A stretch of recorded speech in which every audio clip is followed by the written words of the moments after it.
1টায় আগুন নিয়ন্ত্রণে এনেছে ফায়ার সার্ভিস। সেখানে আছেন সহকর্মী সানি মৃধা, বিস্তারিত জানবো তার কাছ থেকে। সানি, আগুনের সূত্রপাত কিভাবে আর এই আগুনের ক্ষয়ক্ষতি সম্পর্কে কিছু জানা গেছে কিনা? রাত্রি আপনি জানেন যে নারায়ণগঞ্জের মেঘনা গ্রুপের যে টিস্যু পেপারের গোডাউন কারখানা, একই সাথে উপরতলায় কারখানা, নিচতলাতে গোডাউন।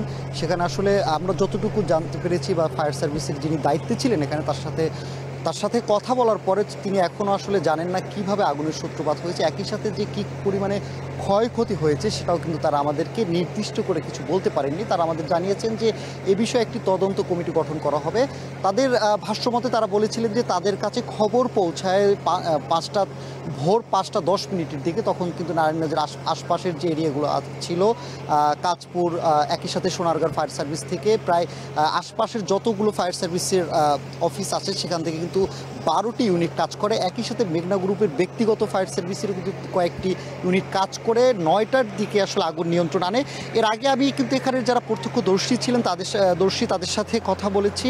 তারা জানিয়েছে যে আগুন মূলত লেগেছে 4টার ঠিক কিছুক্ষণ আগে। আগুন কিভাবে লেগেছে তারাও ঠিক জানে না, তবে 4টার দিকে লাগার পরে কিন্তু আগুনটা দ্রুত ছড়িয়ে পড়ে। অর্থাৎ টিস্যু পেপার যেহেতু অনেকই পাতলা, বা এই টিস্যু পেপারে কিন্তু খুব দ্রুতই আগুন লেগে যায়। যেহেতু টিস্যুর এই কারখানা, এর ফলে কিন্তু খুব দ্রুতই আগুনগুলো প্রত্যেকটা ফ্লোরে ছড়িয়ে যায়। এর ফলে কি হয়েছে, আমরা এসে কিন্তু দেখতে পেয়েছি আগুন নিয়ন্ত্রণে থাকলেও কিন্তু এই যে ভবনটিতে আগুন এখনও জ্বলছে। কিছু এখন আপনি দেখতে পাচ্ছেন যে ধোঁয়া বের হচ্ছে ভিতরে, অনেক জায়গা থেকে মানে অল্প পরিমাণে আগুন দেখা যাচ্ছে, বা আগুনের এখনও ফুলকি দেখা যাচ্ছে। তবে বিল্ডিংটি একটি ধ্বংসস্তূপে পরিণত হয়েছে। একই সাথে বিল্ডিংয়ের কিন্তু এক সাইড কিন্তু ধসে পড়ে গেছে।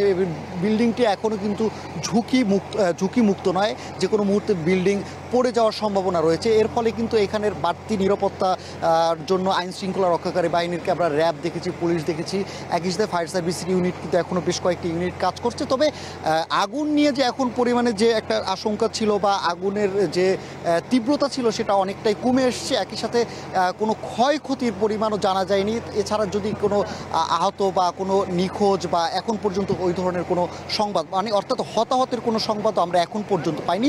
তবে ভিতরে কি অবস্থা, ভিতরের যে ভবনটিতে আগুন লেগেছে সেই ভবনের ভিতরে কিন্তু কোনো গণমাধ্যম কর্মী বা কেউই ভিতরে ঢুকতে পারেনি। একই সাথে আমরা যতটুকু আমাদেরকে এখানে একটা নির্দিষ্ট জায়গায় দাঁড় করিয়ে রাখা হয়েছে। অর্থাৎ যেহেতু বিল্ডিংটি ঝুঁকিপূর্ণ, এর আশপাশে মানে লোকজনকে দূরে সরিয়ে রাখছে। একই সাথে যে উপর যেসব জায়গাতে আগুন এখনও দেখা যাচ্ছে সেসব জায়গাতে আগুন নেভানোর চেষ্টা করছে ফায়ার সার্ভিস। তো রাত্রি নারায়ণগঞ্জের মেঘনা গ্রুপের টিস্যু কারখানার আগুন লাগার সবশেষ এই ছিল আমার কাছে। নারায়ণগঞ্জের সোনারগাঁয়ে একটি টিস্যু পেপারের কারখানায় আগুন লেগেছে, সেখানকার সবশেষ পরিস্থিতি জানাচ্ছিলেন সহকর্মী সানি মৃধা।